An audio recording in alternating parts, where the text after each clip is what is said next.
जगन्नाथ नमस्कार।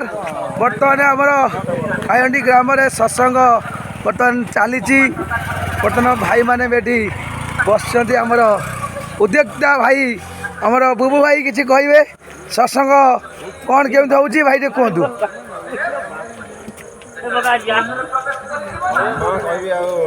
जय जगन्नाथ आम गाँव गर्व गौरव सत्संग महायज्ञ होची आम समस्त सहमति अनुसार समस्ते एकाठी हो सहयोग कर भल भाव में आमर यज्ञटी चलती देखते ये भाव में आम अन्य भाई मैंने अच्छा जाओ धन्यवाद आप मतामत बहुत बहुत धन्यवाद। जय जगन्नाथ। देखिए चलो आग को आउ कौन हो निश्चित भाव देखिए भाई। जय जगन्नाथ। बर्तमान आमर सत्संग आमर प्रवचन आमर विपिन भाई महोदय आसी प्रवचन दौरान देखा विपिन भाई कौन प्रवचन दौरान देखा टे भाई। बर्तमान आमर विपिन भाई प्रवचन दौरान प्रवचन विपिन भाई शुणा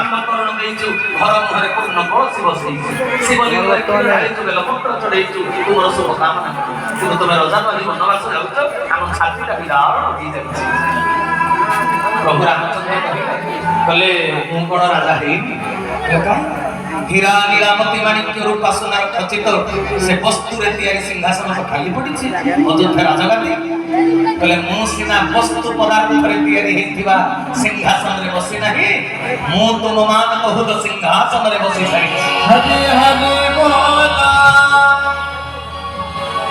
कले केमिति कले जति मु तुम हृदय को जय करि न थांती जदि तुम हृदय सिंहासन में मु एकुटिया एकमात्र बसी न थांती तमे कौन मो पछे पछे सरज नदी पर्यंत आसी था निजर घर द्वार समस्त छाड़ी देती मो पछे पछे जाइछ मु तुमर सबुठारु अधिक प्रियतम हो जाइछि बोली मो पछे पछे तुमे आसीछ। तेणु वैष्णव भाई अन्यर हृदय को जय कले आमे अन्याय को पृथ्वी विनाश करि परिबा ना अन्याय विरोध कले आमे अन्याय को मूलोत्पाटन करि परिबा। एटा ठाकुर केशव चंद्रंकर सूत्र सेहित पई ठाकुर केशव चंद्र जीवन जाक कहार अन्याय करचंती विरोध करचंती अन्याय करिना जेते बेले अगस्त मास 15 मसिया अगस्त लास्ट सेप्टेम्बर फर्स्ट रे कौन किए कौन गोटे घटना घटई देला बोली धर्म संकट पड़िला ओडिसा को सब मठ मंदिर भांगी दिया गला उच्छेद कर दिया गला बुझी पारछ ना।